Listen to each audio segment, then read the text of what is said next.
Ya, monggo Titik. silakan dokter atau Fuwon. Ya, terima kasih. Baik, selamat pagi. Assalamualaikum warahmatullahi wabarakatuh. Terima kasih untuk waktu yang diberikan. Terima kasih untuk kehadirannya, Dokter Lina dan Bapak Ibu dokter konsulen lain, serta rekan-rekan presiden semuanya. Pada kesempatan ini, saya akan melanjutkan mungkin ya beberapa seri kuliahnya. Untuk pagi ini topiknya adalah tentang artificial intelligence atau kecerdasan buatan di bidang radiologi. Nah, kenapa kok AI ini menjadi sangat penting ya untuk dunia kita? Kita lihat sendiri pada RSNA ya. RSNA adalah Radiological Society of North America. Ini merupakan suatu perkumpulan radiolog yang paling besar ya dan paling maju mungkin ya dari Amerika dan Kanada. Ini mereka mempunyai banyak jurnal yang levelnya paling tinggi ya. Nah, kalau kita amati di beberapa tahun terakhir, mereka bahkan sampai membuat satu jurnal baru khusus untuk membahas kecerdasan buatan di bidang radiologi ya. Jadi ini memang menunjukkan bagaimana AI itu akan menjadi bagian dari masa depan di dunia radiologi. Nah, nanti untuk kuliah ini mungkin tidak terlalu dalam sekali, jadi mungkin nanti terkait tentang pengertian sederhana tentang AI itu ya, kemudian beberapa contoh AI yang mungkin sering kita gunakan atau tersedia untuk kita gunakan pada praktik kita sehari-hari. Nah, kalau secara definisi memang agak ini ya, agak rumit ya. Jadi kalau AI ini adalah suatu bidang keilmuan sebetulnya ya, yang dia mengkombinasikan bidang ilmu lain yang sudah ada sebelumnya. Dan itu sangat luas sekali dan banyak sekali bidang ilmu yang dikombinasikan, termasuk dari statistik, kemudian ilmu komputer ya, kemudian juga dari engineering, di mana tujuannya sebetulnya untuk menciptakan suatu sistem yang dapat melakukan tugas spesifik dengan kemampuan setara atau lebih baik dari manusia. Nah, kata kuncinya memang di sini adalah tugas yang spesifik. Jadi sampai sekarang memang sifatnya AI ini masih sangat ini ya dibatasi oleh hal yang diajarkan kepada algoritmenya. Jadi belum ada AI yang betul-betul bisa menggantikan peran manusia dari awal sampai dari awal mendiagnosis sampai menterapi gitu ya. Semua masih melakukan tugas yang spesifik ya. Nah, kenapa AI ini makin berkembang? Ya, memang dua hal utama adalah data yang semakin banyak ya, big data yang makin banyak tersedia, kemudian juga kemampuan komputasi atau hardware komputer yang memang semakin cepat, semakin canggih ya.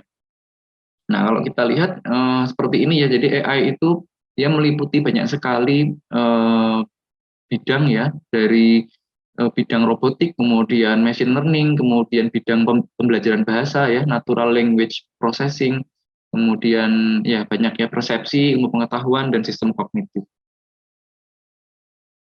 Nah, kenapa kok AI ini penting untuk dipahami, terutama bagi kita yang bekerja di dunia kesehatan? Karena memang saat ini itu batas antara dunia kesehatan dengan dunia teknologi itu menjadi semakin samar ya. Jadi banyak sekali perusahaan-perusahaan besar di bidang teknologi itu yang mulai menginvestasikan atau mulai mengembangkan sistem AI ini pada dunia kedokteran ya. Nah, ini kalau kita lihat di sebelah kanan ini adalah perusahaan-perusahaan yang mungkin kita familiar ya, seperti GE, kemudian Siemens, Philips itu semua punya produk-produk AI ya yang sebagian juga digunakan di dalam bidang radiologi ya. Jadi mau nggak mau memang kedepannya nanti akan ada perubahan ya, terutama juga di bidang radiologi, dan mau nggak mau kita yang memang berada di dalamnya memang harus bisa beradaptasi ya.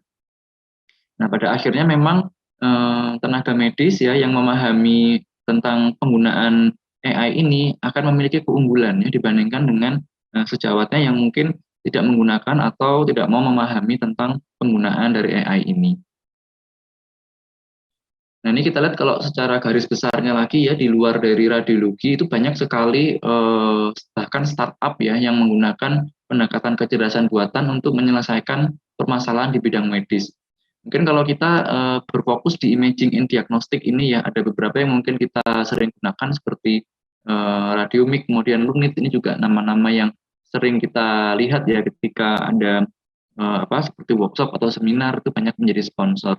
Tapi sebetulnya di bidang lain seperti pengembangan obat, kemudian genomik ya, kemudian juga clinical trial dan nutrisi pun sudah banyak sekali perusahaan-perusahaan yang mengembangkan kecerdasan buatan di bidang-bidang tersebut. Nah, ini kalau kita lihat lagi lebih detail di bidang imaging sendiri, ini juga sangat banyak ya. Ada yang dia bergerak secara general imaging ya, jadi ini biasanya dia akan menjadi semacam framework-nya saja. Jadi hanya seperti dasar pengembangannya ya, kemudian di dalamnya kita bisa mengembangkan sendiri suatu algoritma yang lebih spesifik ya. Ada juga yang dia memang dari awal diciptakan lebih spesifik, misalnya khusus untuk menganalisa penyakit-penyakit kardiovaskular atau penyakit-penyakit di paru-paru ya, atau di breast imaging. Breast imaging ini juga misalnya Volpara ini dari dulu sudah ada ya perusahaannya, dan dia sudah konsisten mengembangkan pendekatan menggunakan kecerdasan buatan. Di bidang neurologi itu kadang kita sering juga menggunakan ecometrics ini ya untuk melakukan segmentasi otomatis pada struktur otak ya dengan pemeriksaan MRI. Ya, ini masih banyak lagi perusahaan-perusahaan lain yang memang terus mengembangkan kecerdasan buatan ini. Nah, kalau kita lihat dari proses kerja kita ya sebagai seorang radiolog ya, bisnis prosesnya kan secara umum dirangkum seperti ini. Nah, tahap awal ya, decision itu biasanya berkaitan dengan modalitas imaging apa sih atau teknik imaging apa yang akan kita gunakan untuk pasien ini. Nah, kalau sebelumnya itu kita akan mencari literatur ya untuk menentukan apa yang paling tepat untuk pasien kita, maka kedepannya itu nanti bisa dipermudah dengan kecerdasan buatan ini ya. Jadi nanti AI-nya akan menganalisa berbagai macam data ya, pasiennya siapa, kemudian kondisi klinisnya seperti apa, ketersediaan alatnya bagaimana, dan dia akan menyarankan pemeriksaan yang paling tepat. Kemudian di sisi pemeriksaan ini sendiri ya, jadi ketika pasiennya sudah mulai dilakukan pemeriksaan, sebenarnya kita secara tidak langsung sudah banyak terpapar dengan kecerdasan buatan. Misalnya kalau pasien MRI ya, begitu pasiennya itu diletakkan di dalam meja pemeriksaannya, kemudian dilakukan scanning awal ya untuk localizer itu atau survei, ya maka kita kalau kita lihat nanti si ini ya workstation planning-nya itu dia sudah bisa meletakkan sendiri garis-garis untuk perencanaan irisannya ya secara otomatis mengikuti sumbu dari corpus callosum. Nah, itu sebenarnya penerapan AI yang paling sederhana ya. Jadi untuk membantu proses planning pemeriksaannya itu ya.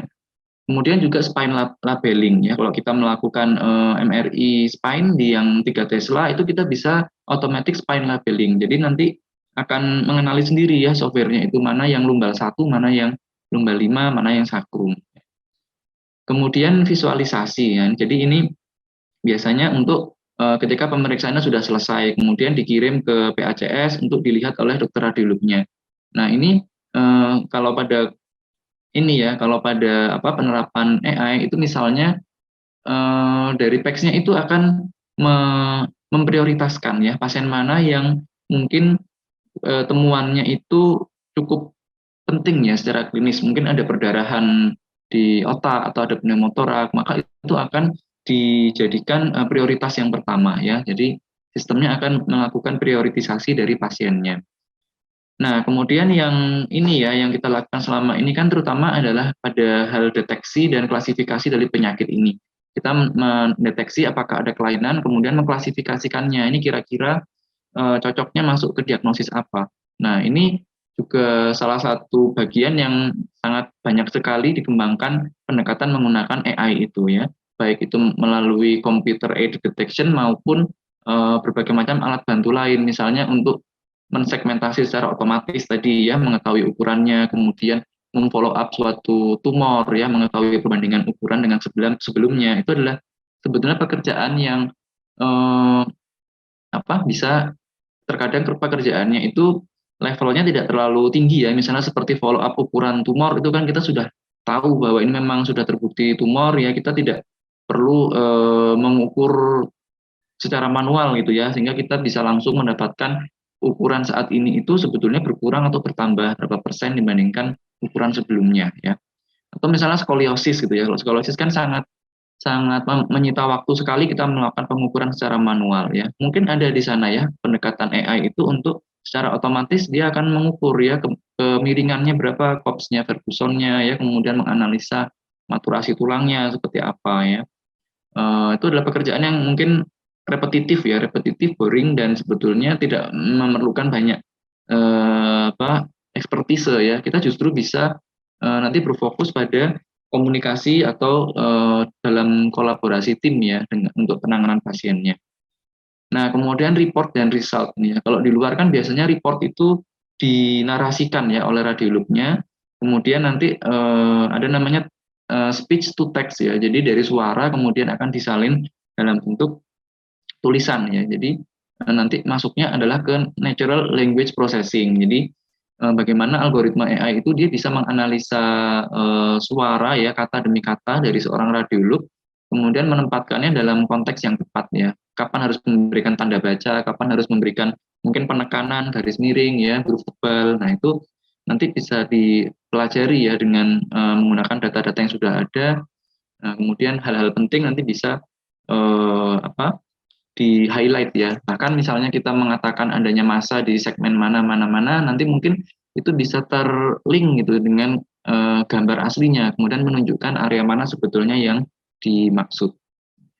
Nah, jadi ini sebetulnya menunjukkan bahwa dari sisi hulu sampai hilir itu semua mempunyai peluang ya untuk ditingkatkan efisiensinya dengan AI ini ya, walaupun sampai saat ini belum ada yang memang AI-nya itu mengcover dari awal sampai akhir gitu dalam hanya satu aplikasi ya. Nah, ini secara umum ya bagaimana dapat membantu terutama untuk radiolog ya. Jadi smart alerts to region of interest. Misalnya kalau pasien COVID gitu kita punya foto torak kita masukkan gitu, nanti dia akan memberi semacam heat maps ya. Jadi dia akan menunjukkan area yang diberi warna merah itu mungkin paling mencurigakan menurut algoritmanya.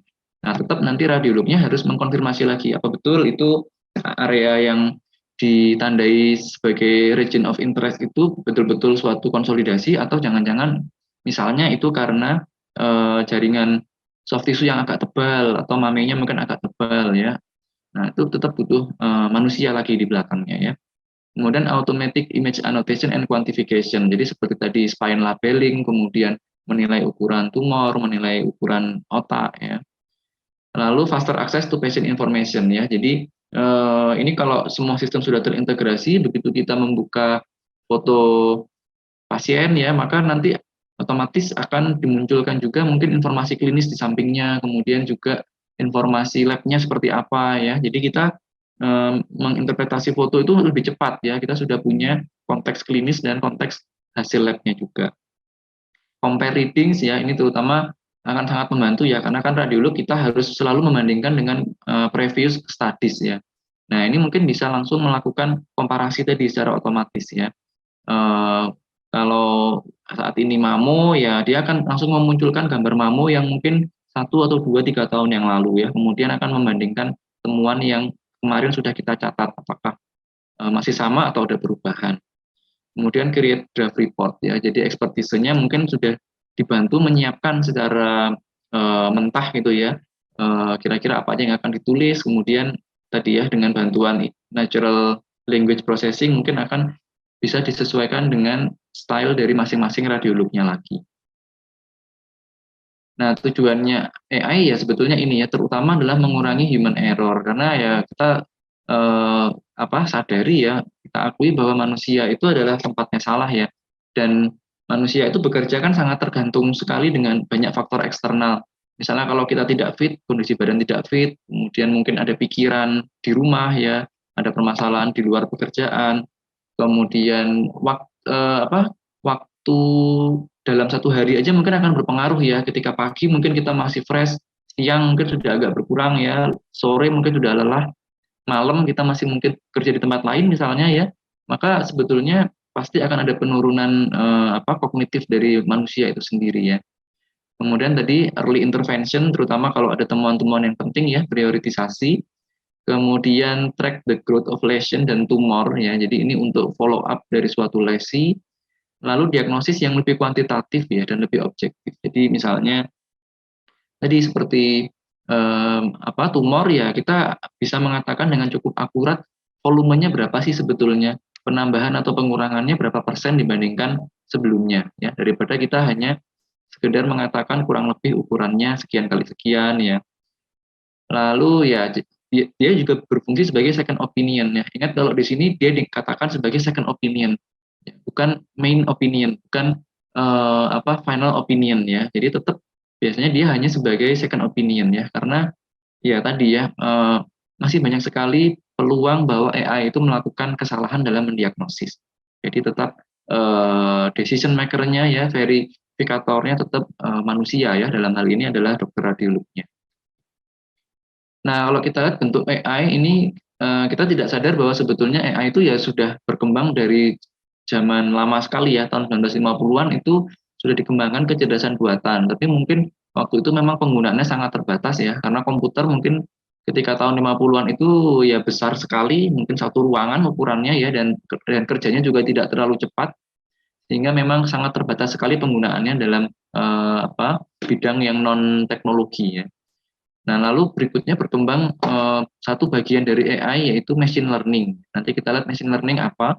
Ya, kemudian makin lama itu makin canggih, kemudian masuk ke deep learning ya. Deep learning biasanya baru dikembangkan cukup awal ya, sekitar tahun 2010 ke belakang ya. Nah, ini sangat banyak sekali kalau kita lihat pendekatan algoritmanya ya. Ini tidak perlu kita pahami. Nah, ini inilah kenapa kita memerlukan kolaborasi dengan teman-teman di bidang teknik ya, karena mereka memiliki pemahaman dari masing-masing ini. Ya, nanti kalau problemnya apa yang ingin kita pecahkan, maka algoritma apa yang paling tepat gitu ya. Tidak selamanya yang paling canggih seperti deep learning itu tepat untuk memecahkan problem-problem kita ya. Kalau problemnya sederhana ya mungkin dengan pendekatan yang sederhana udah cukup ya, akan menghemat banyak resource. Nah, kalau kita lihat machine learning ya, jadi sebenarnya kunci dari machine learning ini adalah dia masih memerlukan supervisi dari manusia. Ya, artinya manusia itu masih perlu untuk menentukan fitur apa sih yang penting dilihat. Ya, kalau dalam konteks gambar biologi, maka manusia masih perlu menyampaikan ini loh algoritma, kamu lihat dari sisi ukurannya, kamu lihat dari sisi derajat penyangatannya, ya kamu lihat dari sisi bentuknya. Nah, itu adalah fitur-fitur yang penting ya untuk memprediksi misalnya apakah tumornya ini ganas atau jinak ya. Jadi ini masih cukup bergantung dengan kemampuan manusia untuk memisahkan fitur mana yang penting dan fitur mana yang tidak penting ya. Nah, kemudian nanti baru machine learning-nya akan membuat prediksi berdasarkan kemampuan yang diperoleh dari data latih. Jadi setelah kita menentukan fitur mana yang penting, kemudian kita berikan satu set data latih ya. Nah, di situ kita amati dulu apakah dengan algoritma yang diciptakan ya dengan machine learning ini sudah mencapai standar akurasi yang cukup memuaskan atau belum ya. Nah, kalau sudah cukup memuaskan, maka algoritmanya bisa kita pakai untuk set pengujian yang sesungguhnya. Ya, harapannya nanti ya hasilnya akan mendekati hasil yang diperoleh dari set data latih tadi. Ya. Nah, sebaliknya deep learning ya. Kalau deep learning ini sebenarnya betul-betul menirukan pola kerja dari otak manusia, yang mana kalau otak manusia itu kan lapisannya sangat banyak ya di dalam pengambilan keputusan.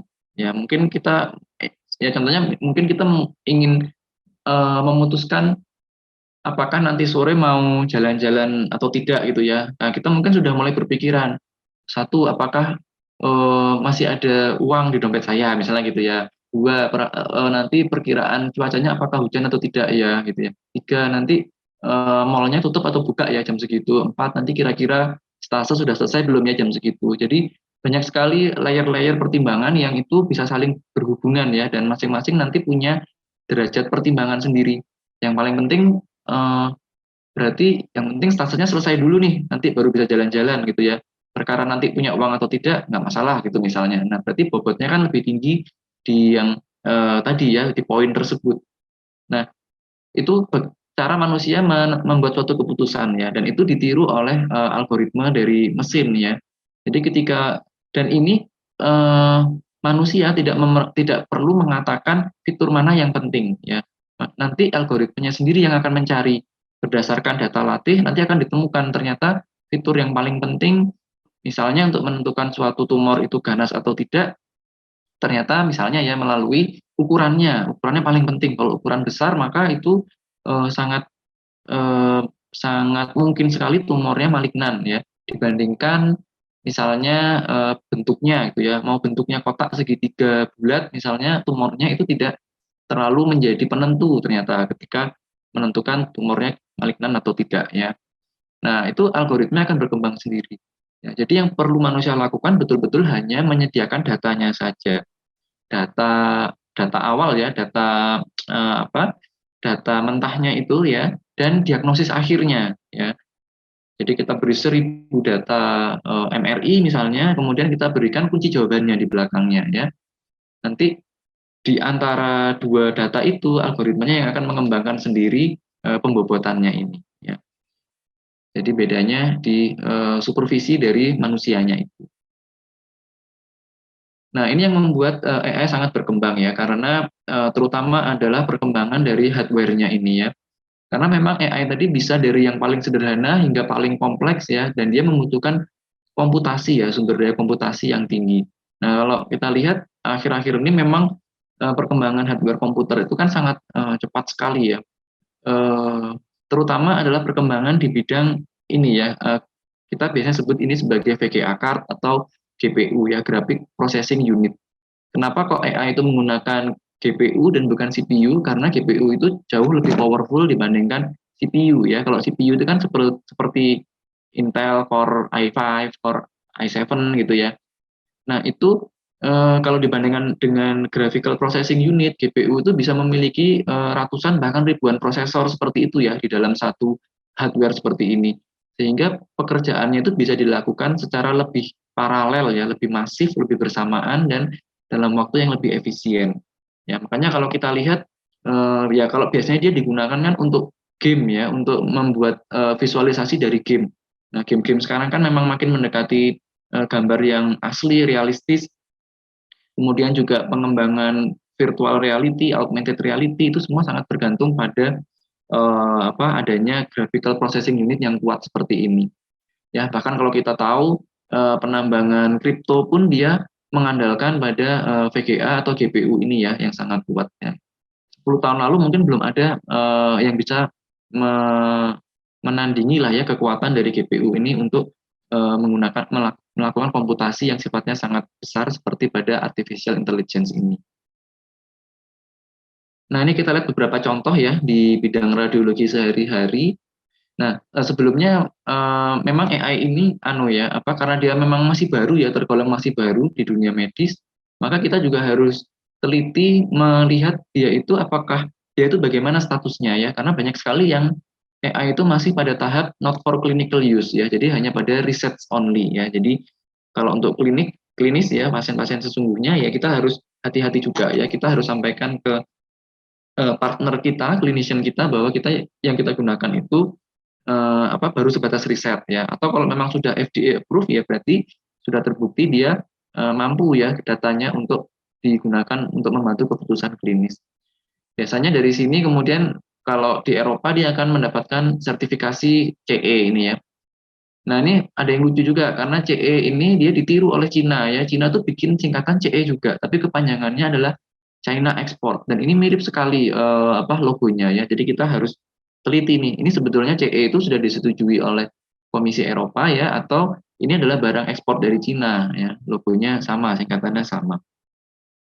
Nah, yang paling tinggi memang adalah kalau dia mendapatkan FDA approve ya, jadi sudah disetujui oleh BPOM-nya Amerika, dan itu pun sebetulnya masih ada beberapa bedanya ya.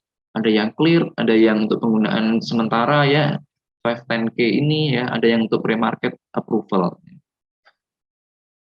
Nah, ini misalnya kalau untuk yang di kepala ya, ini ekometrik, sebenarnya kalau nggak salah masih gratis ini ya. Jadi ini adalah suatu layanan untuk menganalisa secara otomatis pemeriksaan MRI kepala.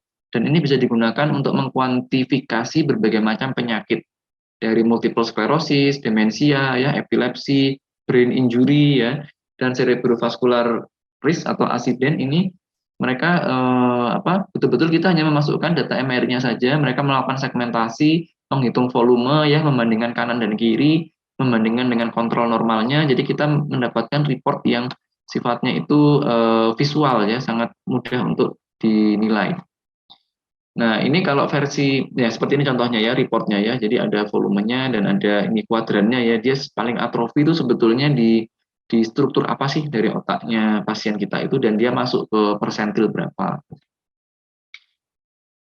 Nah, kalau versi gratisnya yang kita pakai, yang paling mendekati atau paling tinggi akurasinya sebetulnya yang kita pakai selama ini ya, FreeServer itu yang dikembangkan oleh Harvard ya, dia juga sama, dia adalah software ya AI untuk melakukan segmentasi secara otomatis struktur otak, kemudian mengklasifikasikan dia masuk ke gray matter, white matter atau struktur lain dan menghitung volumenya.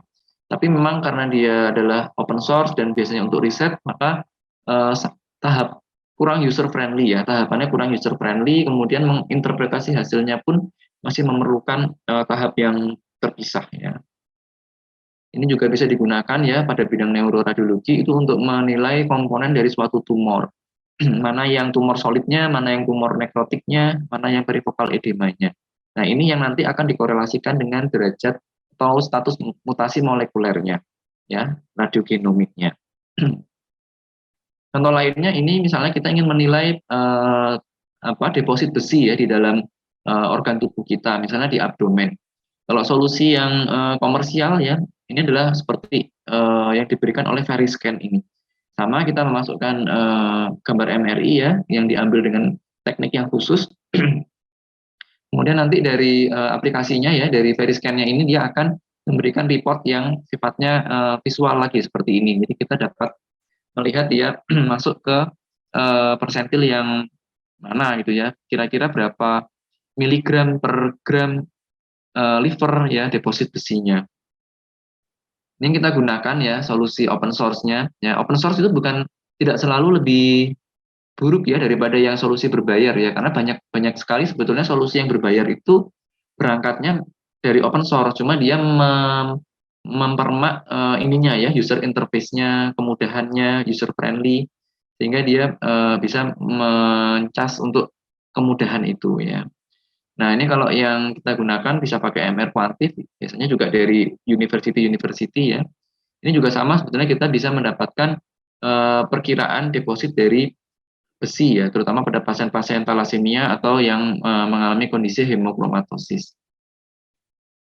Misalnya kalau di bidang mamografi, breast imaging, yang paling susah itu kan kalau kita atau saya sendiri yang menganggap itu adalah mamografi ya, karena kita betul-betul harus teliti melihat mana mikrokalsifikasi, mana bentukan massa opak di antara jaringan payudara yang rata-rata juga relatif opak ya. Jadi ini butuh skill tertentu dari manusia ya, dan menjadi akan lebih bagus kalau kita punya second opinion ya, apakah dari dokter lain atau kalau tidak tersedia dokter lain maka mungkin bisa dari CAD-nya ini, computer aided detection-nya ini ya.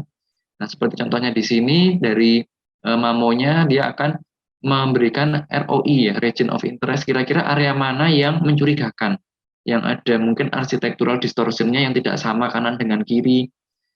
Nah, dia akan memberi tanda tetapi masih bergantung kepada radiolognya lagi untuk menentukan apakah ROI tersebut merupakan betul-betul suatu kelainan atau itu memang hanya struktur normal saja ya.